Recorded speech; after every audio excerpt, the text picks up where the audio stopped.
What's up, guys? It's Dominique, aka That Therapist. For those of you that do not know me, I am the lead clinician and CEO for a group practice known as Yellow Bird Counseling. What do we do? You might want to know, what do we do on our normal day-to-day operations? Well, we provide individual, couples, family, group therapy or counseling in the states of Alabama, Louisiana, Mississippi, New Jersey, and Idaho. So that's what we do, our day-to-day operations. But what do we do here on social media? Well, our whole goal here on social media is to educate the general population on reasons that we could all benefit from having a therapist outside of simply just having a mental illness. Because that's the biggest part of the stigma, even though there's nothing wrong with having a mental illness at all, but that's the biggest part of the stigma, is that if you see a therapist, that means something is wrong with you. So, which is just not the case. It's not the case. But because we have a lot of people that think that, we try to bring awareness in areas and place maybe ideas or situations you may have never thought of as to why you might need a therapist outside of quote unquote something being wrong with you. Okay. All right. So this is also Mental Health Awareness Month. So of course, this is a great time to bring awareness to why you might come to see somebody like me and not have a mental illness being the reason you come see me. I have a lot of people that come see me that do not have a mental illness. So there's that. All right. Lots. So, and then the ones that may have a mental illness, it's not what you think. It's like depression. It's like anxiety.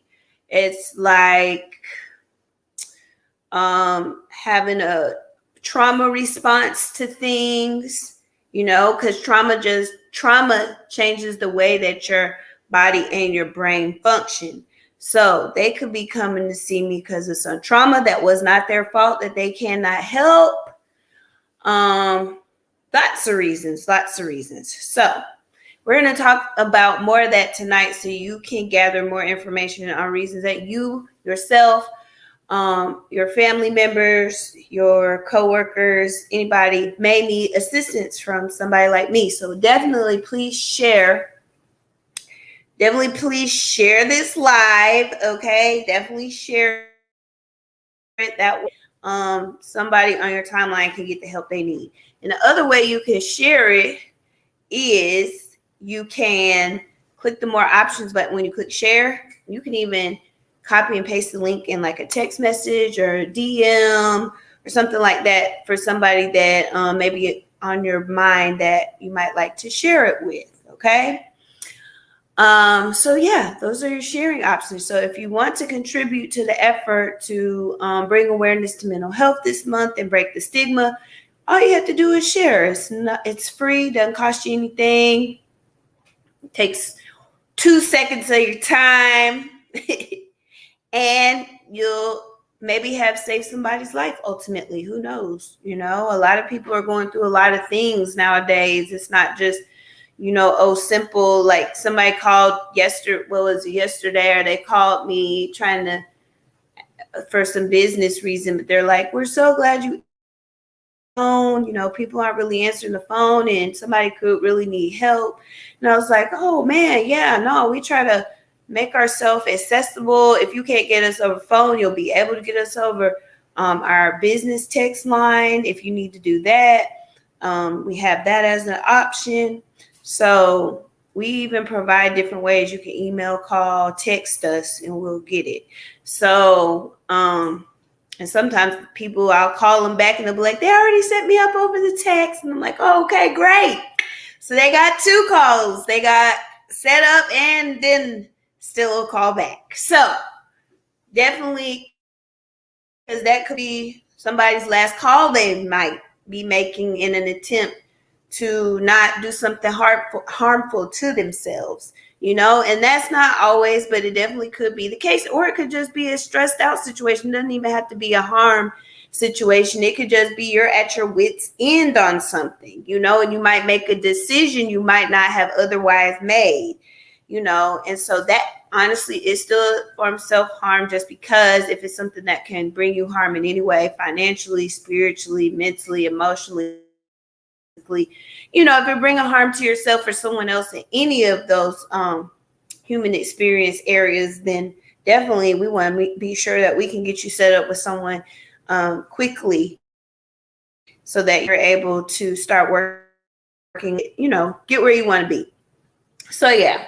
So we're going to talk about the differences and the similarities between counseling and therapy. And I told y'all some of the people that can provide counseling or therapy in their licensure types, just so you don't get confused. I know a lot of people get confused between psychiatrists and psychologists. Well, the chiatrist provides medicine, and the psychologist provides testing and therapy. So that's what the psychologist does, but the chiatrist does the medicine. So if you get mixed up, chiatrist is for medicine, and then psychologist is for testing and therapy. Okay. Like, ADHD testing, autism testing, those kinds of tests. So that's that, because I know that'll be catching y'all up. I get why it's the side part. It would catch me up too if it wasn't in my profession. Yes, it definitely would. And then, but your other common types of therapists are definitely your psychologists, their ologists,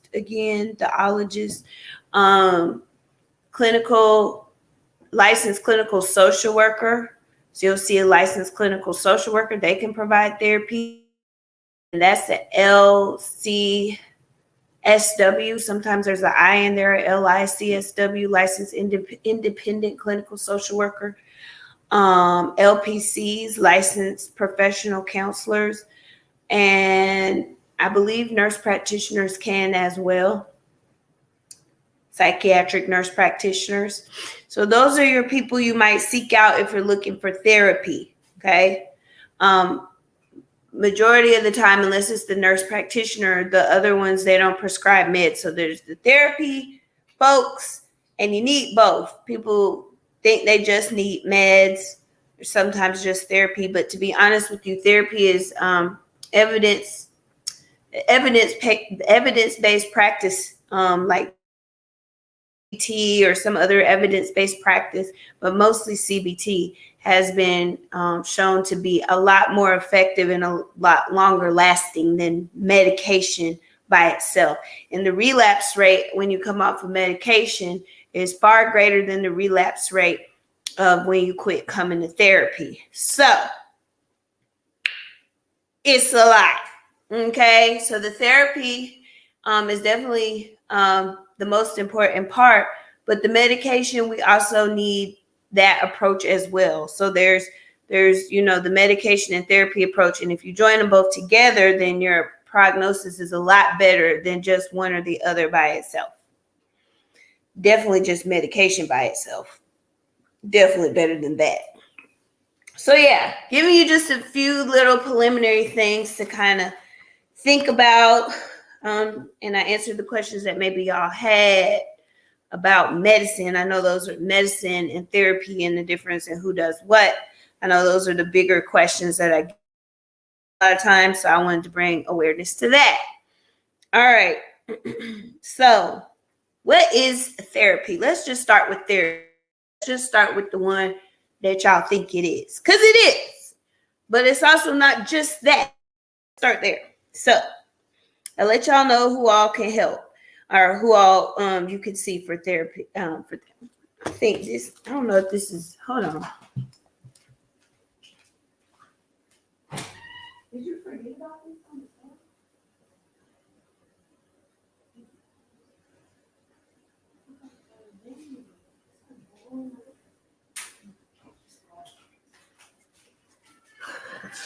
It probably burned up. They're not burned. Okay, so told you who can provide it with you to you. So let's talk about like what's the actual goal of therapy when you're coming to see a therapist for therapy. Okay. Um, it's to help clients develop better cognitive and emotional skills, reduce symptoms of mental illness, and cope with various life changes. So that's what you think it is, right? That when a client comes to us for therapy, that's what we are working on, the treatment of a mental illness of some kind. But when y'all hear mental illness, it just be so jarring to y'all. Y'all think it's just the worst thing ever. And it just means something so bad about you. And it does not. It doesn't mean nothing bad about you at all. It means you're a human being. And just like you can catch a cold, mental illness is not a respecter of person. There are definitely things you can do to avoid becoming mentally ill, I guess, if it's not like already, like you don't already have like a genetic proclivity or hereditary proclivity to mental illness based on things that happen to you or others in your family who may experience it. But developing a mental illness such as depression or anxiety, there are things you can do to avoid it. And even coming to a therapist for counseling could be one of those things if you don't currently deal with that, but life situations really mess us up. Look at the pandemic. It was just really overnight. The entire world changed. And that was a lot for us as human beings. Us century has never been in that situation before. So that caused a lot of mental chaos for people because that was such an abrupt, very traumatic change for a lot of people, and they didn't plan for that, and that's not their fault but because of it, they have things that they're needing to deal with, mental health issues that they're needing to get stabilized or regulated or managed because of that very traumatic world situation. Okay, again, so this is not what y'all think. Y'all be looking at too much television and seeing too many psycho thrillers, and I love them. They're so entertaining to me. That ain't the extreme. It always says, because they always show the most extreme case people, which is like 1% of the population type people. And there's nothing wrong with having that diagnosis, whatever diagnosis, whether it be schizophrenia, schizoaffective disorder, or what y'all may have called it in the olden days, bipolar schizophrenic. It's not bipolar schizophrenic, schizoaffective disorder, a personality disorder of some kind, maybe a mental disability of some kind. And let me make it clear that mental illness and a mental disability are not the same thing. One affects functioning in like developmental functioning, and one affects emotional and mental health, so they're different. They may have some of the same struggles like concentration, but they're not the same. So reduce symptoms of mental illness and cope with various life changes. Now, cope with various life changes in and of its own, that is where we step more into counseling. If we're just coping with various life changes without the symptoms of mental illness, then you would be coming to see me for counseling and not, okay? Because we're not reducing any symptoms. We're just learning to cope with various life changes, okay? And you don't have to have a mental illness to not know how to cope with life changes. It could be a variety of reasons that you have trouble coping with something, okay? Psychotherapy is what we use as far as practice. So that's the sessions that you come to. We'll call it's psychotherapy. And when people hear me say that, they're like, oh my God. Yeah, it sounds very intense. It really does. But all it really means is that I use, there's scientific backing behind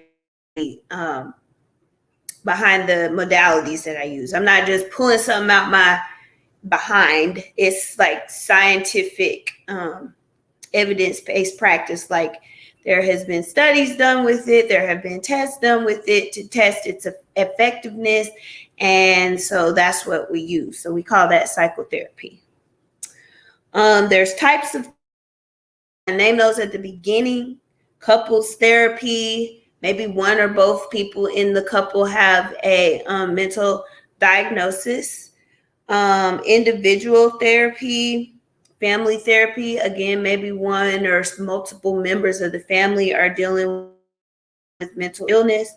And group therapy, of course, would be with similar mental illnesses together to for a group approach of treatment.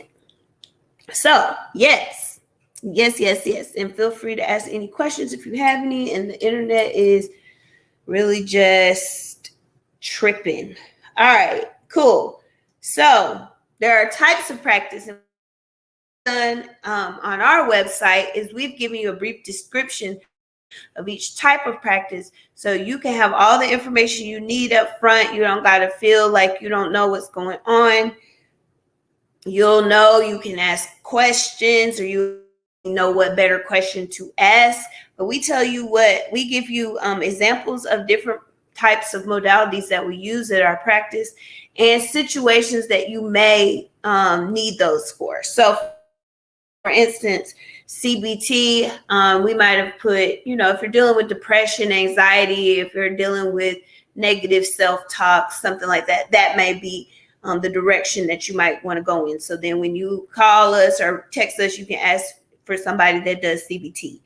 Or EMDR, that's a big one that we get a request for, and that's our trauma, trauma-focused approach therapy. So if you've dealt with any type of trauma or traumas, complex traumas or PTSD, we have therapists that we now have. How many therapists that offer that? Me and Tiffany, 4 of us offer it. So there's 4 therapists that can offer EMDR at Yellowbird that are trained. So so that may be something. And again, like there's a brief description on different traumas you might have used it for, whether it be physical trauma, sexual trauma, life-threatening trauma, abuse, like a history of abuse, verbal, emotional, like that might be something you would look at EMDR for. So again, there's those examples on our website. If you go there, you will see yellowbirdcounseling.com, and it's under modalities. So yes, CBT, what the purpose of CBT is to recognize and change static thoughts. So whatever core belief causes you to filter your everyday thoughts in a negative way, what we do is we work on reconstructing and redirecting those negative ways of thinking in therapy. And there's a lot of therapy assignments with that to help you further work on that skill that we worked on for that session. You can be able to take practical application with you. It's kind of like, you go to the doctor and get a prescription, and then you go home and you take the prescription like that.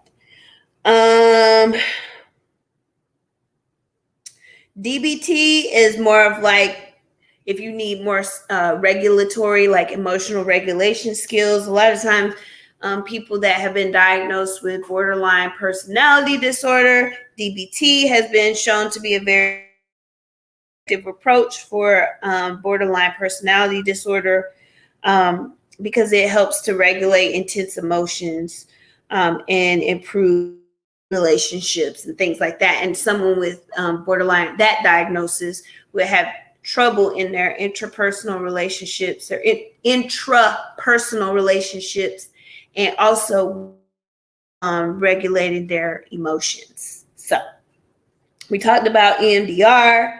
The person-centered approach is more of your like basic therapy skills that we use. We call it person-centered. It's just really non-directive. It's really more about whatever the client needs, particularly at that time.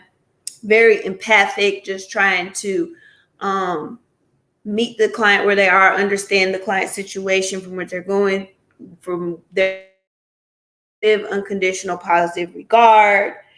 So basic skills that a therapist needs to learn is really what a person-centered approach is. So we're approaching it all up. Then these more advanced skills we get an introduction to, but then we go, when we're doing licensure, we have to actually get additional training. So yeah, it ain't just you can get this online, and nothing against life coaches at all, but if it ain't just a certificate you can just pay and get online, that this ain't that. This is not that. But I don't have anything. I have clients that are in coaching, but the coaching, there's a very clear goal for it. Coaching stays coaching, therapy stays therapy. So like I might have a person that comes to see me for their trauma, but the spiritual and energetic portions of their trauma, they may work on with a coach. Okay. So they may work on that, like getting out, like if they're in their own way or something, some hang up that's like, it's parallel to the therapeutic issue, but that is more like what you would expect for coaching to be, when you know, a lot of pushing, a lot of growth provoking activities. And I won't say that that's not what therapy is for, but coaching just pushes you to a different in a different direction, and on a different level. Like I said, I have clients that come see me for their trauma, and then they might go see a coach for like, let's dig deeper into the spiritual and energy effects of that trauma, and let's get through that. So I'm like, okay, because that's their scope of practice. Energy work and spirituality is not my particular scope of practice. We do have Lindsay, though, whose spirituality is in her scope. So if you're looking for that, Lindsay's very well versed in different spiritual practices. Then we have the solution focused approach, which is more goal oriented. That's going to be, and so that may look more like coaching. The solution focused approach, that's a great example of what coaching would look like. So it's like, okay, we're not going to focus on the past. We're going to just move forward. What are the goals? Like, okay, this happened. So what's the solution? What's the solution? It's always what's the solution with that. And there's nothing wrong with that. I have a lot of clients that I need to switch to a more focused approach. But in my opinion, a solution focused approach works most with clients that are mature therapy process and are stable in whatever their symptoms are. If they're, in my opinion, if you try to do solution focus with somebody who's not stable, or somebody who has not is not in their therapeutic journey where they're willing to see themselves, that solution focused approach may run them off. It may not be best, but clients that I've had for like 4 years, we definitely doing solution focus. I'm like, okay.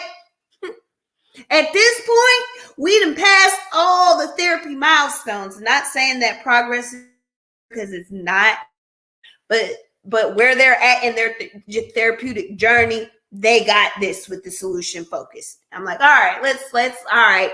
And they're like, you're right. And they do, that's just where they're at. But somebody just coming in, or somebody in crisis, I'm sure that solution focus can work for them, but that wouldn't be my go-to.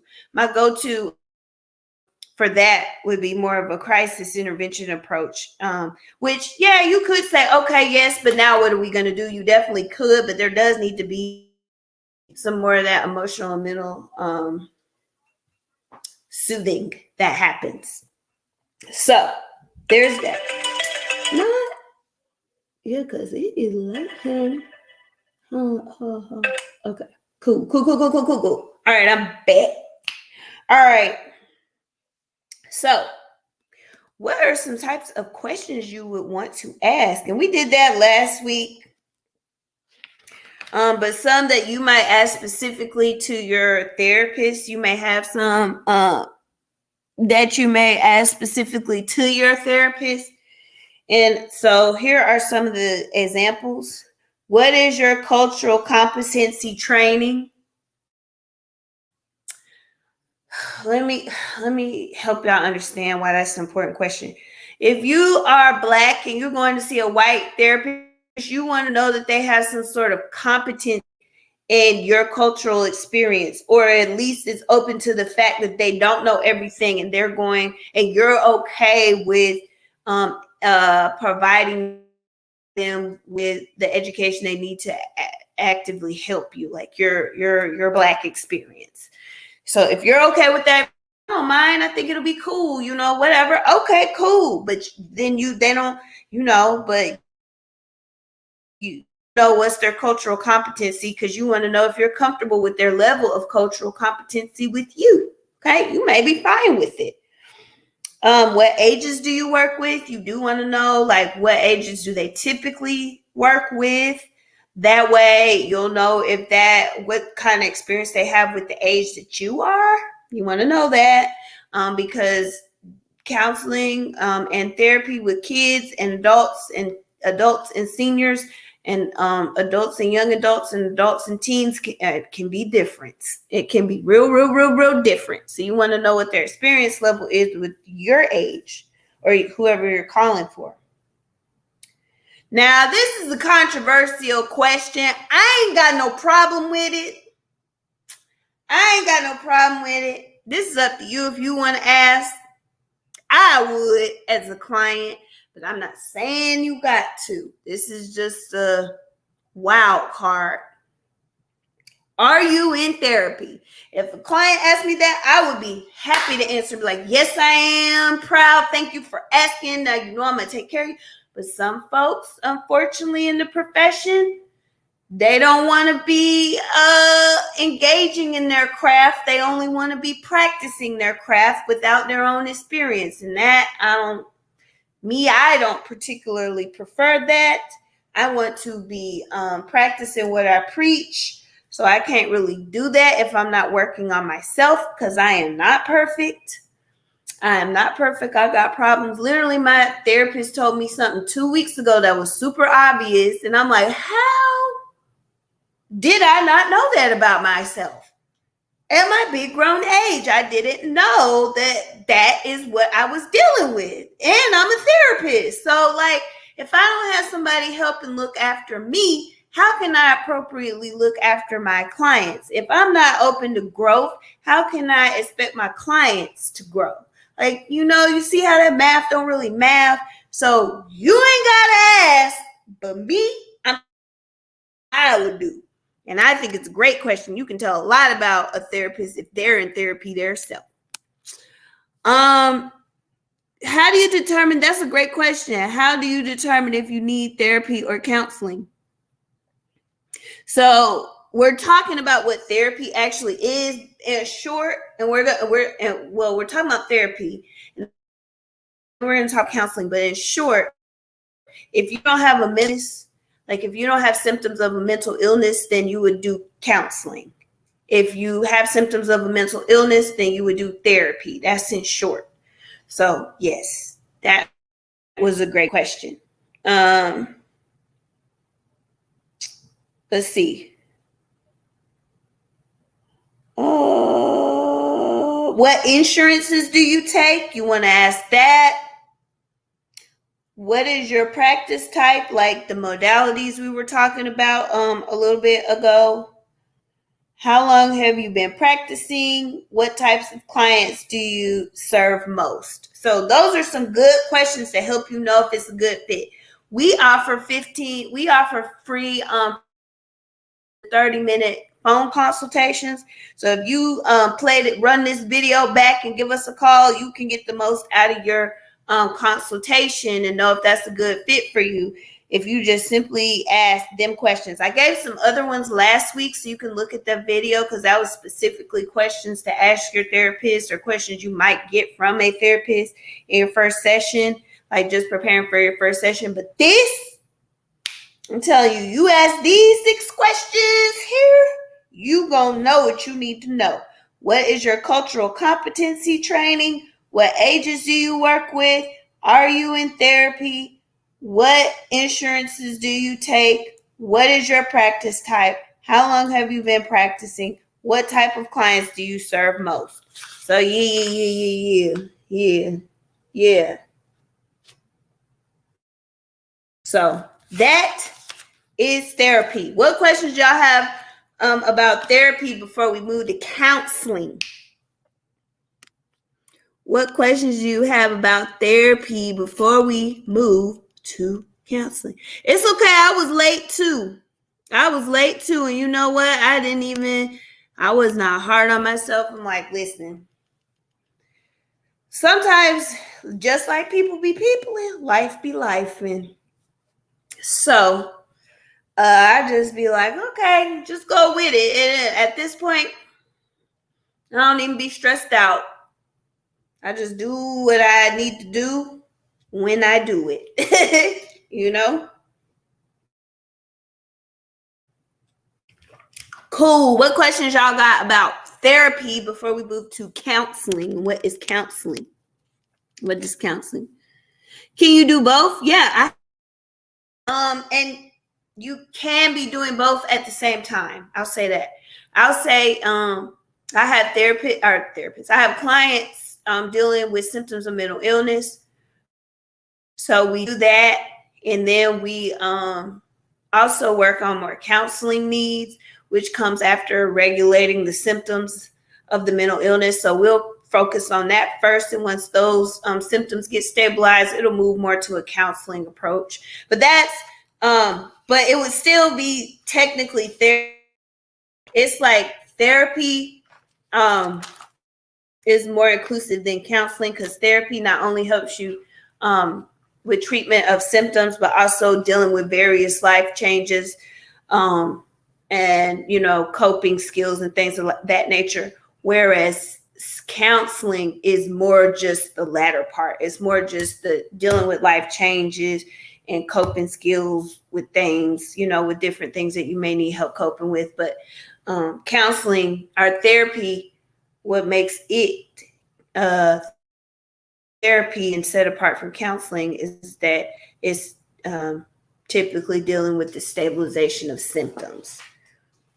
So yeah, I have clients though that I've started off with therapy with them real heavy, and now we're in counseling. We're doing more counseling than we are therapy.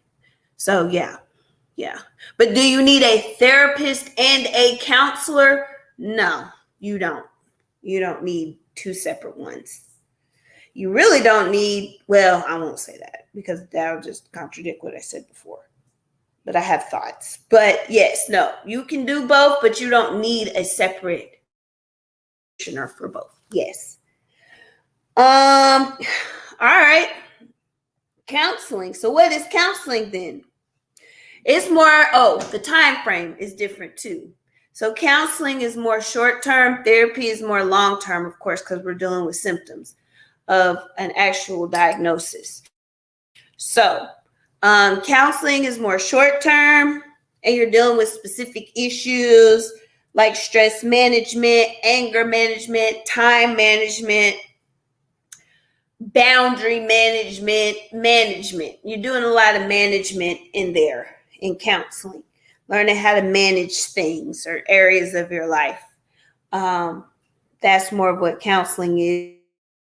More short term, you may have an established amount of sessions that you may go to in order to reach whatever your counseling goal is. You'll have a treatment plan still, but it's more like, okay, you got 16 counseling sessions. So week 1 look like this, week 2 look like that, and it's a specific issue. So that's what counseling is, more specific, shorter term, and you're working on management of something, or grief counseling. if your grief turns into it becomes more complicated grief, and depressive symptoms come with that, then you would do therapy, grief therapy. But grief counseling is for, and I don't want to say typical because grief is not typical, but like, just because a person is dealing with grief does not also, it doesn't mean that they're also dealing with depression. It's possible for a person to grieve and not be dealing with depression. So if it's that situation where they're grieving but they're not dealing with the symptom of mental illness on top, we do more grief counseling with them. Like, okay, how do I work through this grief specifically? Yeah.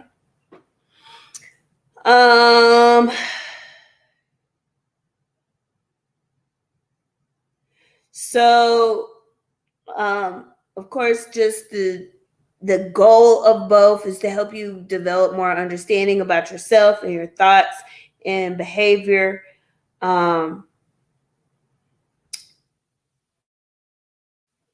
Again, therapy, yes, can include counseling, and vice versa. Counseling can include therapy. I was trying to see if there was anything I didn't cover. No, I think I did. Yep. And then same thing. So like couples counseling, maybe neither one have mental illness. Y'all are just working on managing the relationship. Marriage counseling, family counseling, group counseling. Again, all trying to work on management of the same thing, but not necessarily a mental diagnosis. So yeah. If you're in couples counseling, that probably means both of y'all don't, one or both of y'all do not have, well, both of y'all don't have a mental illness necessarily. Again, I'm making the differentiation because think of therapy for if you have mental health symptoms, like symptoms of mental illness, and then look at counseling if you're just learning to manage various life stressors and life transitions. So, yeah, in short. Yes, couples counseling is super duper great. I do love it. I'm going to start looking into couples EMDR because that is a thing. Doing couples EMDR. So I'm going to be looking at doing that for practice. But yes, couples counseling is very great. And I tell couples y'all should do it proactively. Please, if you can, be proactive about it before something starts going wrong, because people come to us on their last leg and then want us to fix it and do a magic trick, but y'all already came to us broken up. So like, and we've had people that have come to sessions broken up already. They literally were not together anymore. They just made the appointment. So like, if you can, that is the type of therapy that I would most recommend doing proactively and not reactively, is couples therapy. Do that.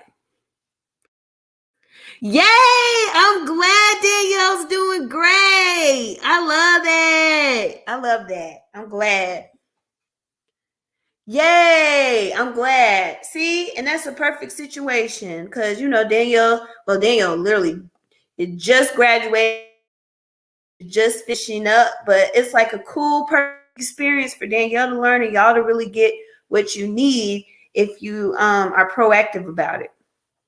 So cool. I'm glad about that. I'm glad. Okay. What other questions do y'all have for me, if any? If you have any, please share this live if you haven't already. If you'll click the share button, and if you'll share it on your timeline, or if you'll share it on your groups, or if it's share it with somebody who they're gonna see it. If you message her to them, DM it to them, you can click the more options and just copy the live link, and you can text it to somebody or DM it to somebody so they can watch it later. Because this is, people need to know this. They need to know the reasons.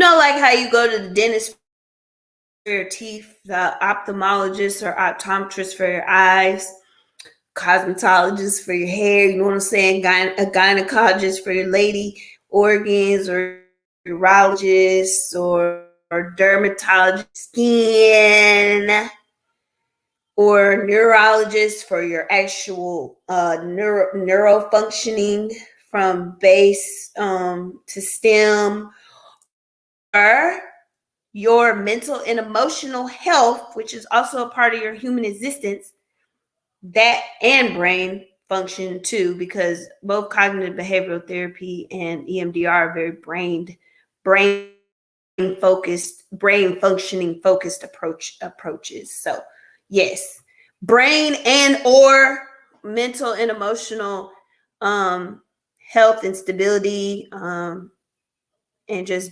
being human. Come see us. I even got our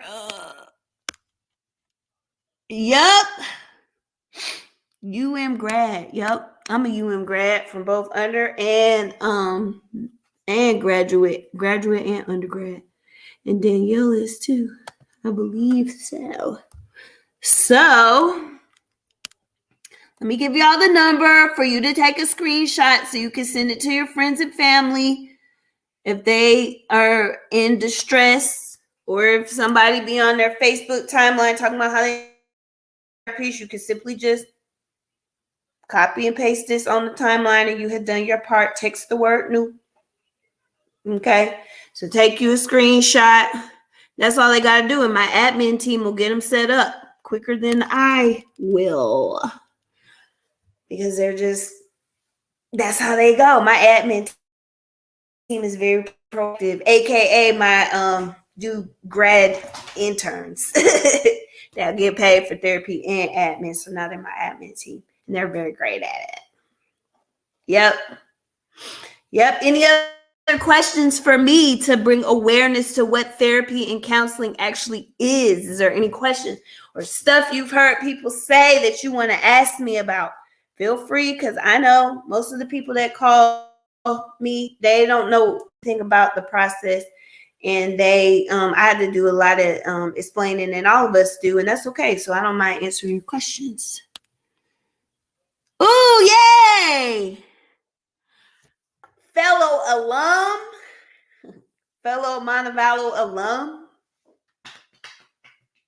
I love Montevallo. I really did. But I didn't I loved Montevallo. I wasn't in love with Montevallo like half the campus was. And most people that go there, it's either like you really love Montevallo, or you're in love with Montevallo, and you probably still stay like in Montevallo, Clear, or Alabaster. Yeah. Which I'm not too far. Well, I'm about 45 minutes away. I'm in Chelsea. I just like Shelby County.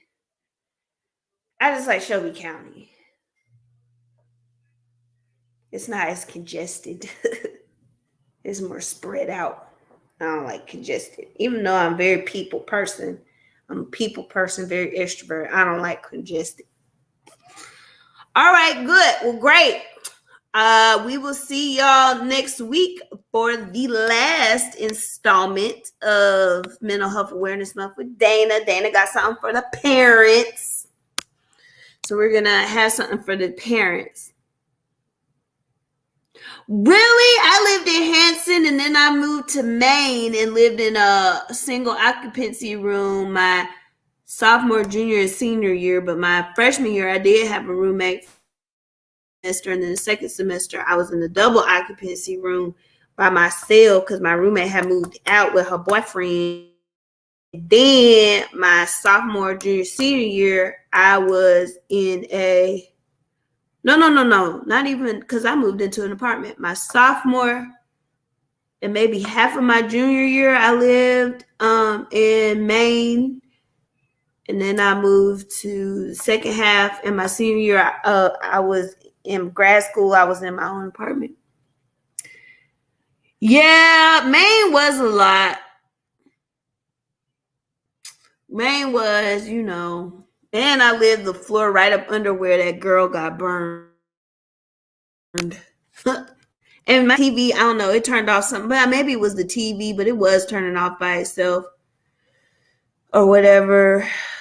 It was turning off by itself, but maybe it was the TV. I'm not going to say it was a ghost. All right, y'all. I'll see you next week.